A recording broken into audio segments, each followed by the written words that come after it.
우리 사도행전 4장 10절부터 12절 말씀 같이 보겠습니다.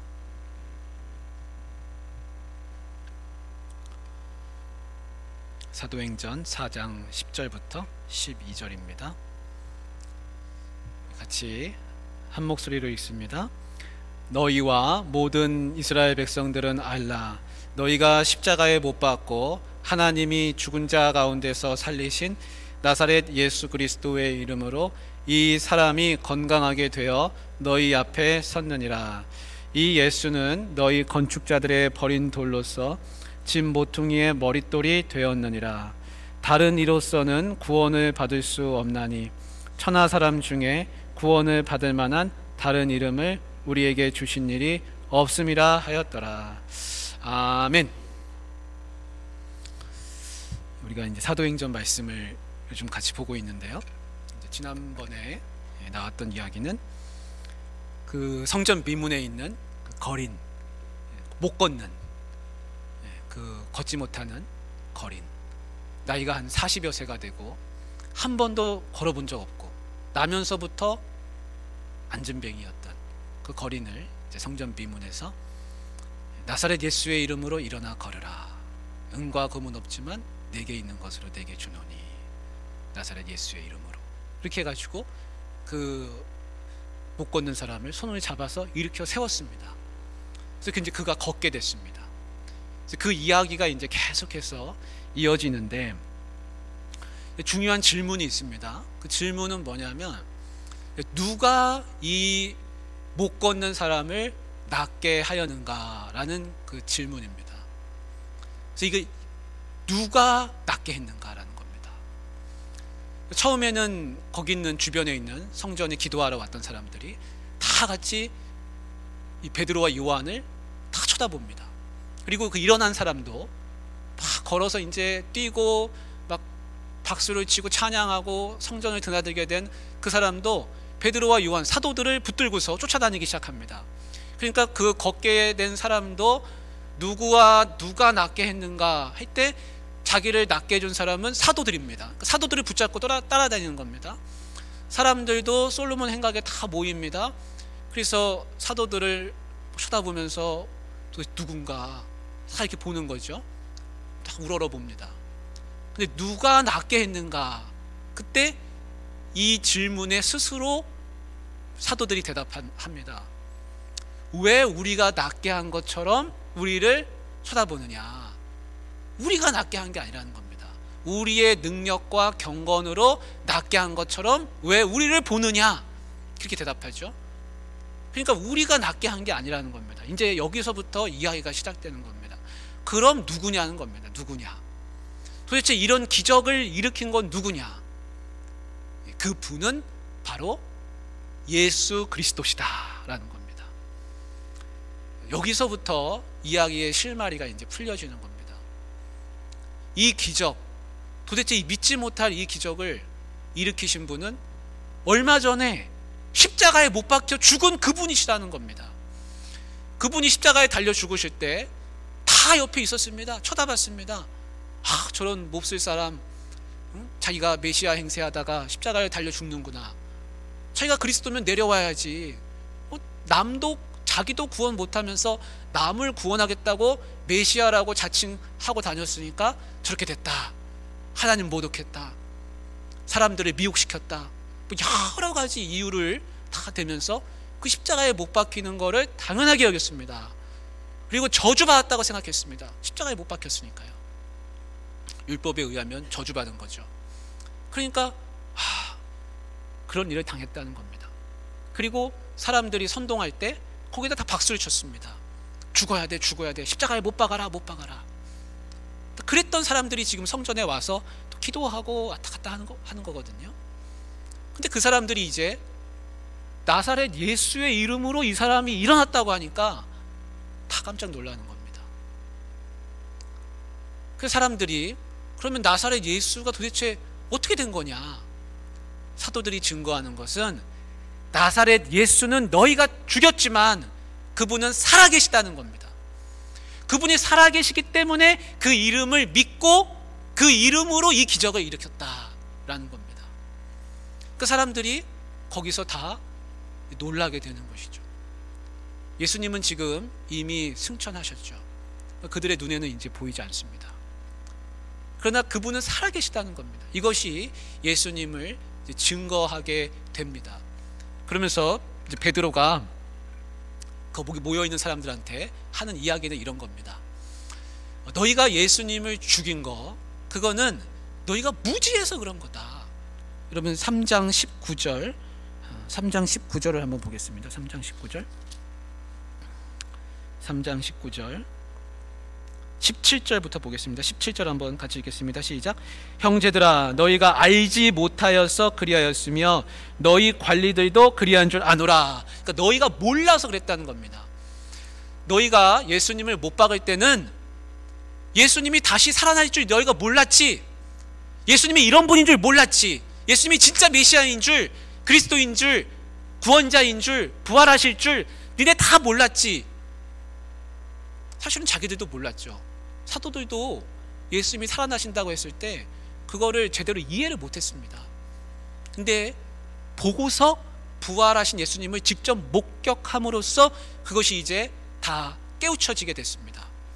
그러니까 하는 말이 그겁니다. 너희도 몰랐지 않냐. 어떻게 보면 그들을 조금 이렇게 명분을 좀 세워주는 거죠. 좀 부드럽게 얘기해 주는 겁니다. 쉽게 얘기하면. 왜냐하면 돌아올 사람들이기 때문에, 전도할 사람들이기 때문에. 그렇지만 무지함으로 인해서 너희가 예수를 그렇게 못 박았다고 해가지고 너희가 죄가 없느냐? 그건 아닙니다. 죄가 있죠. 그럼 무지해서 죄를 졌어도 죄는 있는 겁니다. 그래서 19절에 이렇게 말합니다. 19절에 같이 읽습니다. 19절 시작. 그러므로 너희가 회개하고 돌이켜 너희 죄 없이 함을 받으라. 이같이 하면 새롭게 되는 날이 주 앞으로부터 이를 것이요. 아멘. 너희가 무지해서 죄를 졌지만 그러나 너희가 회개하고 돌아오면 새롭게 된다. 너희는 성령 받을 것이다. 용서받을 수 있다. 그분은 부활해서 살아계시다. 여기 못 걷는 사람이 일어난 게 그 증거다. 눈앞에 있지 않느냐. 지금 그런 이야기들을 해주고 있습니다. 그래서 지난 수요일날 그런 말씀을 드렸죠. 이 사람들이 이제 그 마음에 회개의 마음이 들어오기 시작합니다. 아, 우리가 몰라서 그랬구나. 그러면서 눈앞에 있는 그 안전뱅이가 일어난 그 모습을 보면서 이제 마음에 깨우치기 시작합니다. 우리가 돌아서야 되는구나. 우리가 무지해서 그랬구나. 양심의 가책을 느끼기 시작합니다. 그 수요일날 그런 말씀 드리지 않았습니까? 양심의 가책을 느끼면 그게 오히려 복입니다. 복. 진짜 저주받고 복을 못 받은 사람은 어떤 사람이냐? 양심의 가책을 하나 못 받는 사람들도 있습니다. 당신은 잘못했습니다. 당신 몰라서 그러신 건데 당신 돌아오십시오. 당신 예수님이 진짜 그리스도시고 부활하셨고 살아계신데 당신 몰라서 예수님을 지금 그렇게 욕하고 예수님께 등을 돌리고 있는데 돌아오십시오. 당신의 죄가 이러한 죄가 있습니다. 당신 용서받을 수 있습니다. 다 얘기해줘도 양심의 가책 하나 없습니다. 그럼 뭐라고 생각하냐? 다른 사람들은 다 그렇게 살고 그게 무슨 죄냐? 무슨 큰 죄냐? 내가 왜 예수님한테 그 용서를 구해야 되냐? 이렇게 대답을 하기 시작합니다. 그 양심에 화인 맞으면 돌아올 길이 없습니다. 죄가 없다고 생각하는 사람이 어떻게 죄 용서를 구할 수 있겠습니까? 그거야말로 답이 없습니다. 양심의 가책을 느낄 때 그게 복입니다. 아, 나 양심에 찔리는데, 나 양심에 뭔가 거리끼는데, 여러분 그게 축복입니다. 양심에 많이 꺼리는 게 있어줘야 됩니다. 그 사람은 살아있는 사람입니다. 양심이 자기가 꺼리는 게 하나 없는 사람은 죽은 사람하고 똑같습니다. 돌아올 길이 없습니다. 근데 여기 있는 이 사람들이 이제 그 이야기를 다 들으면서 돌아오는데 수천 명이 돌아오기 시작합니다. 수천 명이. 그 4장 4절에 한번 보십시오. 4장 4절 한번 같이 읽습니다. 시작. 말씀을 들은 사람 중에 믿는 자가 많으니 남자의 수가 약 5천이나 되었더라. 이 이야기가 퍼져서 5천 명이나 되는 사람들이 돌아왔습니다. 근데 이 성전 미문에 앉은 사람을 고친 시각이 대충 어느 시각이냐 하면 오후 기도 시간이었습니다. 그러니까 오후 한 3시쯤 됐습니다. 그러니까 이런 일이 막 지금 예수님을 증거하고 솔로몬 행각에서 이런 사건이 지금 벌어지고 있는데 해질 무렵이 되어 갑니다. 그리고 나서 이 성전의 관리들이 지금 성전에서 이런 소란이 피어진 걸 알고 나서 막 다 나타나기 시작합니다. 그게 4장 1절인데, 사도들이 백성에게 말할 때 제사장들과 성전 맡은 자와 사두개인들이 이르러, 지금 성전에서 막 소란이 나니까 성전 관리들, 경비를 맡은 사람들, 사두개인들, 제사장들 다 지금 나타나기 시작합니다. 이게 무슨 이야기인가? 근데 그 시간쯤이 언제냐면 해질 무렵이 됩니다. 그럼 해가 지면 어떻게 되냐? 해가 지면 일을 못합니다. 그래서 이거를 밝히기 위해서 이 사도들을 옥에다가 잡아 가두게 됩니다. 옥에 잡아 가둡니다.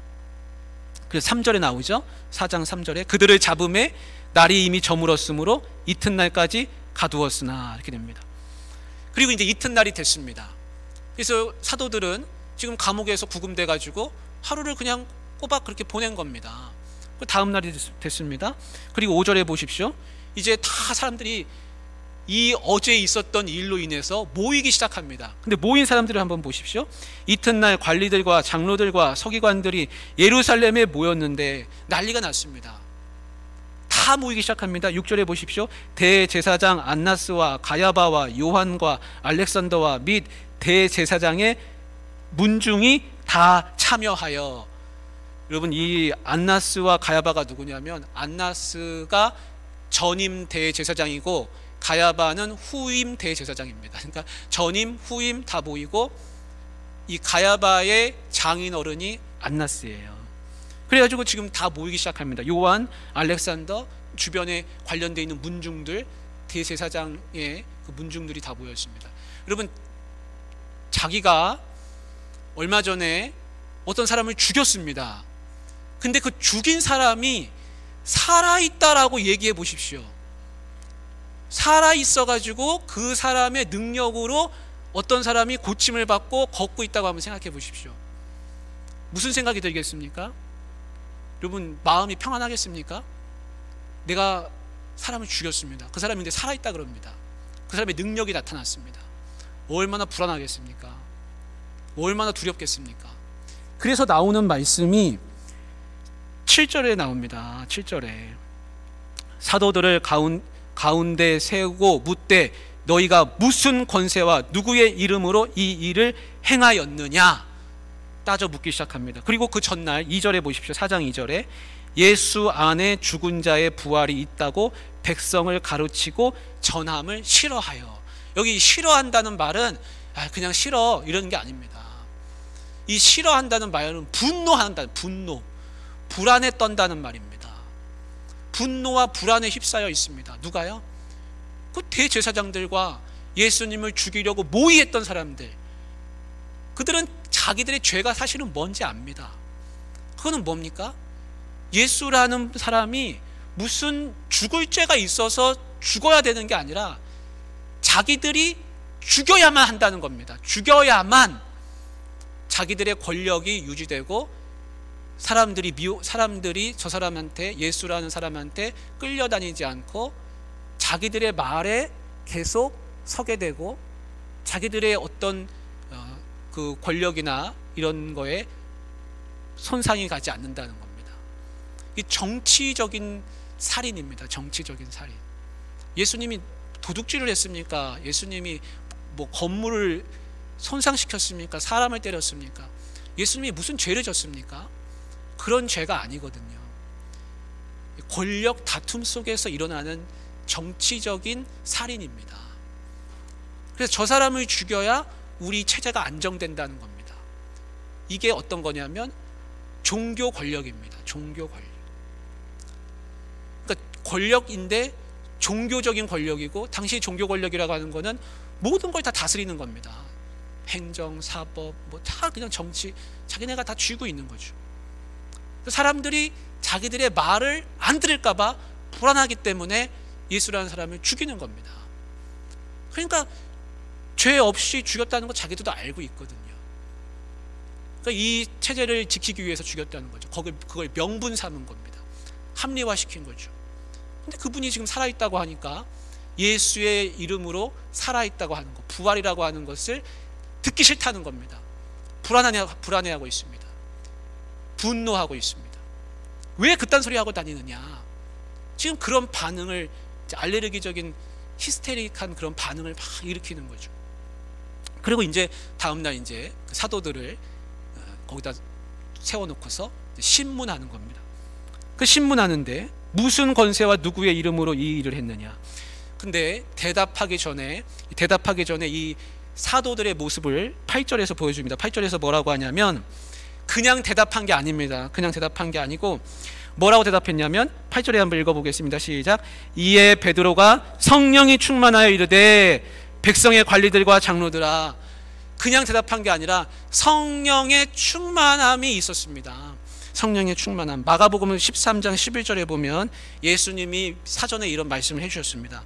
사람들이 너희를 끌어다가 넘겨줄 때 무슨 말을 할까 미리 염려하지 말고 무엇이든지 그때 너희에게 주시는 그 말을 하라. 말하는 이는 너희가 아니요 성령이시니라. 아멘. 예수님이 너희가 잡혀갈 일이 분명히 있을 건데 걱정하지 말아라. 그때 너희에게 말씀해 주시는 분은, 너희를 위해서 말씀하시는 분은 성령이시다.